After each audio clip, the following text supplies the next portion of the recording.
Good evening, folks. This one's unplanned. But you know what? I decided,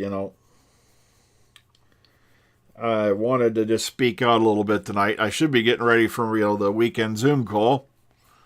But it's just the events of this week have had me sitting here wondering, what the hell is going on with folks? Seriously. That's why I titled this stream, because we're going to open with a bit of commentary, then we're going to run into some news about filming this week. That's why it's titled, It's Over, Now Get Over It. There has been far too much bullcrap going on. Even if you didn't like the Timeless Child storyline, even if you didn't like Jodie Whittaker, even if you didn't like Chris Chibnall, their last days on the set were October 13th of 2021. They were done. It was all filmed, it was all in the can, and that was probably the last time they've been to Rothlock. Now, yet there's people still arguing over on Twitter and all that about this, that, these, and those. And it makes me seriously wonder about the maturity level of the audience going on out there.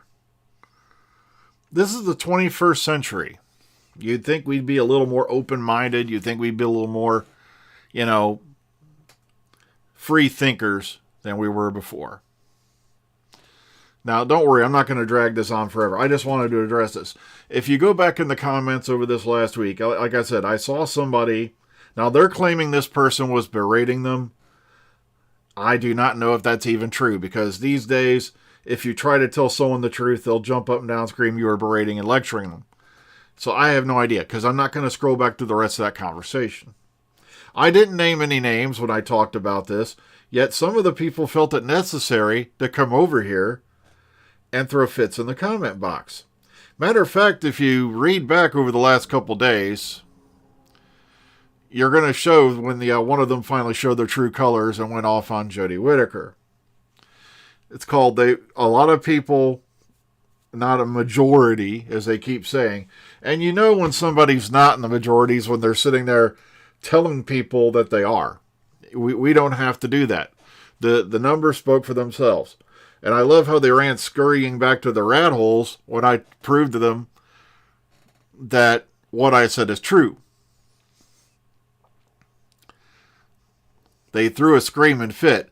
No, this got 29, this got 28 million viewers, The Queen's Funeral. I said no, and I showed them the article where it says no. If you add up all the channels, The Queen's Funeral got around 28, 29 million viewers in the UK. But on the BBC One, the consolidated +7 number was 4.44 million. And literally, I think the lowest scoring episode of Flux, and please fact check me on this, because I haven't looked at these for about a few days. I think the lowest scoring episode of Flux was 4.76. You see, they all jump up and down, they'll scream numbers at you, yet they don't show everything else that aired that week in context. For the most part, Doctor Who is like the first or second most watched program on the night for the entire Chibnall-Whittaker run. Somewhere in that neighborhood. It went third, fourth in a few places.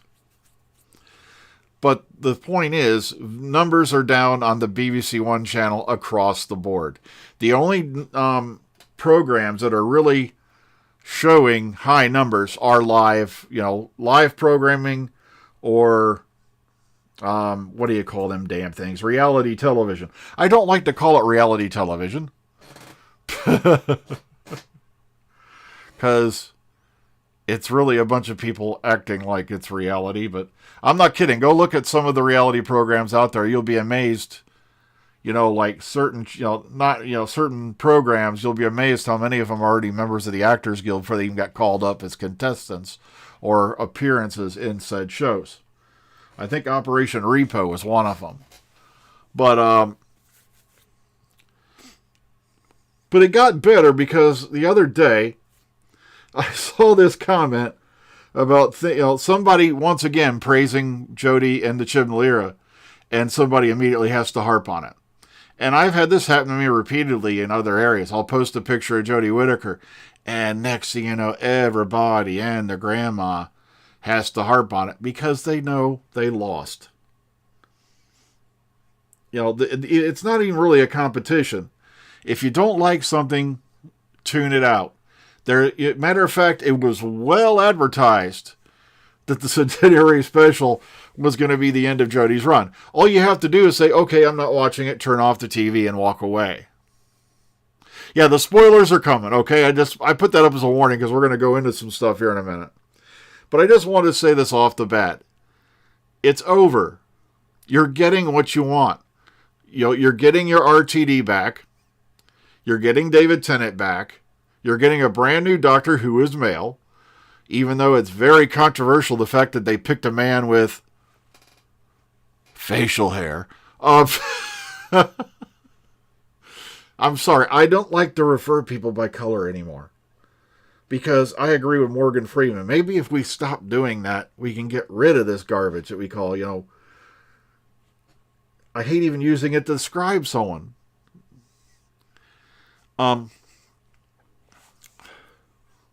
Plus the fact you had somebody saying he doesn't look British, he looks African. The man was raised in the UK from the time he was like 2 years old, if I remember right. He's a citizen.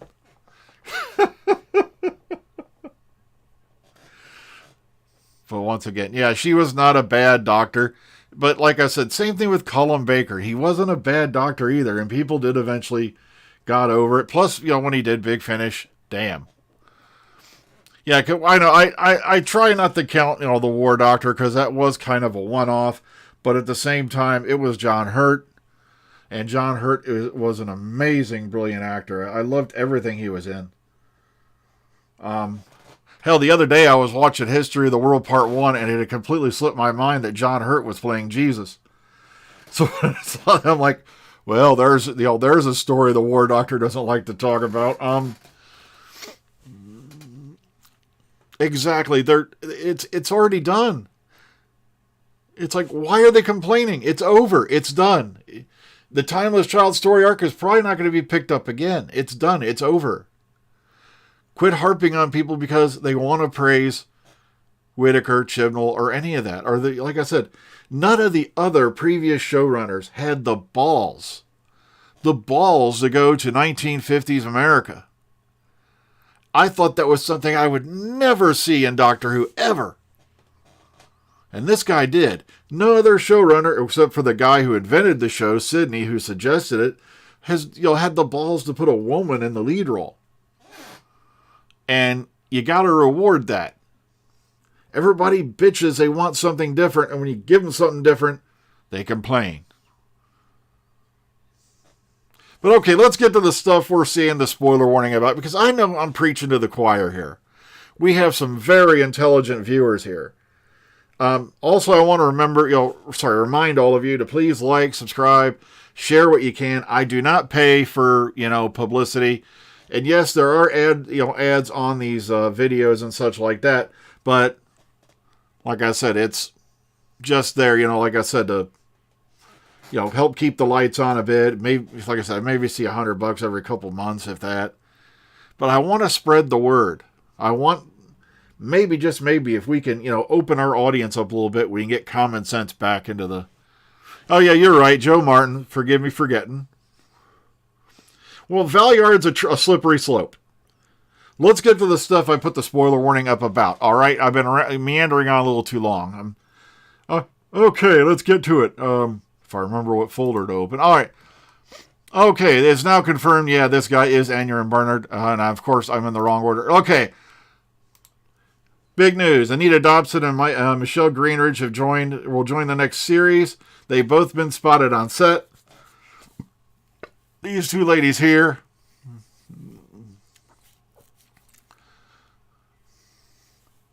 If you go look around at the filming photos, and of course, this is 60th anniversary, everything we know so far. Now, people are saying they have spotted Tennant on set, but I want to see more pictures on that before I can say anything. It is possible there's going to be some interaction and all that leads into the next series and all that.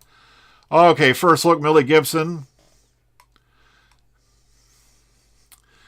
shows up for transforms the companion Ruby Sunday as she resumes filming for Series 14 in Bristol. Now, here's the reason why I have the spoiler warning up. Okay? Thank you. You beat me to it, Trekopedia. That's what I was about to talk about. There's a scene that was being filmed earlier, a little bit earlier this week, where Kate Stewart's driving off in a cab or in a car. It's one of them things. And you visibly hear and see Millie Gibson saying, Mom, Mom, Mom. So I think the Ruby Sunday name is code. Or maybe it's a name that character adopted because, they didn't want to be associated with the family for security reasons. So I'm thinking that, it's very possible Kate Stewart is Ruby's mom. Because as someone pointed out, and I want to thank them because I had completely forgotten that, Kate Stewart had mentioned, yes, she does have children. We just never seen them before. So I'm favoring it's going to be possibly, Kate Stewart's daughter. And that would also explain the reason, unless she's working possibly for Unit, her daughter's working for Unit, because there was a scene where her and Millie are sitting at a table, and Kate seems to be a little bit ticked, Gemma Redgrave's character, and says something about, I thought I told you not to engage. No. Solomon Grundy was born on a Monday. Knock. So it could be that. Like I said, don't quote me because we could be completely wrong on this, okay? Okay, I thought she said that she had two. Yeah, sorry, thank you. Yeah, she has 2 children. Thank you for reminding me. I had completely forgot that. Did we see her son? Okay, I missed it. Somebody remind me what it is. I'm getting old and feeble here. So, and the picture did not load. Why, I do not know. Let's see if we can get it to load up. Please, oh, internet gods. There we go. Okay, she was out there wearing this heavy padded coat to stay warm because, of course, as my friend would say, it's frickin' Cardiff. It's either cold or always raining.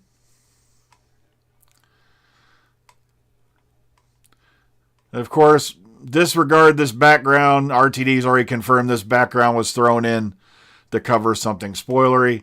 But that's basically all this one says. There's a couple neat pictures of her there on set. Let's keep going. How Clifton was transformed into Notting Hill for Doctor Who. Here's another shot, which is being taken off this tweet. If you click right here, the largest image. And she's obviously running after something here. And here's all the stuff, they put up. Things along that line. See, we've changed some names here and there. They've made this place, as you can obviously tell, look like a real estate agency.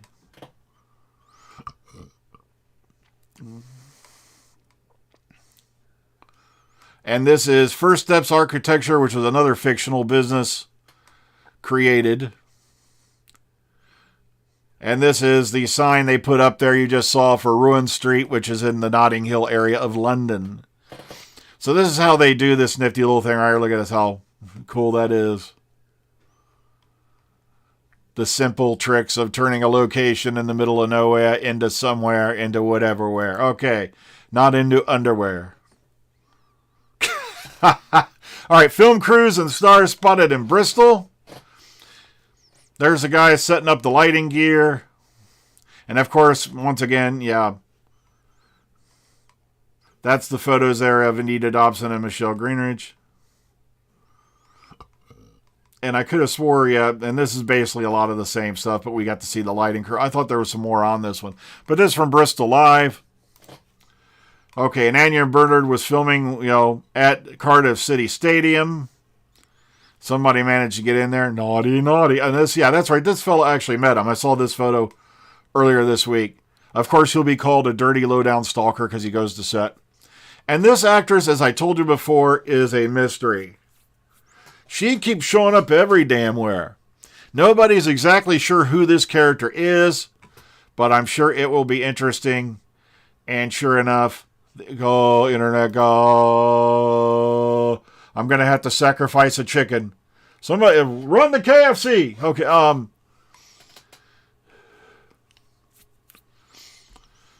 Okay, that's their Twitter profile or whatnot. Okay, there we go. Now, they're saying it's unusual for Doctor Who episodes to be filmed in a different order from their episode number. It is. But okay.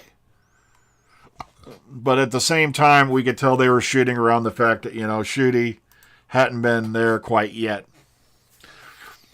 Anita Dobson, Brian May's wife. Oh, I didn't know that. Okay. Dr. Brian May. Wait a minute, he just got a title, didn't he, Brian May? He just got knighted or something, wasn't it? Yeah, it's amazing to me. A lot of people don't realize, especially when they're watching the Bohemian Rhapsody video, that guy up there on the guitar, you just want to reach out and tell him, by the way, he's an astrophysicist.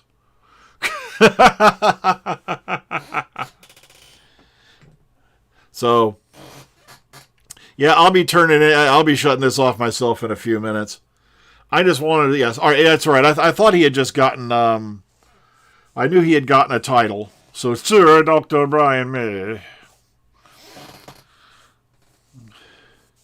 Yeah, I think they have. You're right. I agree with you, Kosh. They've been shooting out of order, as far as I know, for a long time. Because they shoot different episodes in blocks. So, or it could be it's RTD is another attempt to throw us off. That maybe they're doing certain things in way different order. But like I said, we'll have to sit back and wait and see. So once again, folks, before I go, the Chibnall-Whittaker era is over. It's been over for a long time. I think personally that Power of the Doctor beat the living snot out of Day of the Doctor as far as an anniversary type special goes. He did the things that they claimed were impossible to do for Day of the Doctor. And that was, he got the classic Doctors in, he got classic companions in, and he did it in a way that they were relevant to the story. I don't know what's going on with NBC and the new Night Court, but we did enjoy it. Plus, if you haven't watched it yet, that 90s show is actually freaking hilarious. We've watched the first season that's up on Netflix of that. It was so damn funny. I was shocked. It surprised me. I wasn't a huge fan of that 70s show, but I figured why not? Because I like the character of Red, and I like the character, he always white, all that. So I gave it a shot. And like I said, we've already watched all 10 episodes, and like I said, it is hilarious. Also, Last of Us, if you haven't seen that yet so far, is really, really good. It was nice to see Anna Torv again, because last time we saw her, she was playing Agent Olivia Dunham back in Fringe. And now she has the role, I believe, of Jess, if I remember the name correctly, in The Last of Us. Yeah, so hopefully it keeps up, because, yeah, I did hear it got really good watchings. We enjoyed it, but, like I said, we watched the free premiere episode. We don't have Peacock, so... So good night, everybody. Please take care of yourselves. Be kind. Be calm. Be safe. And if you ever want to get in a Twitter argument or a Facebook argument with somebody, and this is what I should have done. I normally don't post on these things at all, and I wish I hadn't, because I believe it was Mark Twain who said, never argue with a fool in public. People might not know the difference. So take care, everyone. See you on the flip side. Have a great day. We'll see you Monday morning in the parking lot.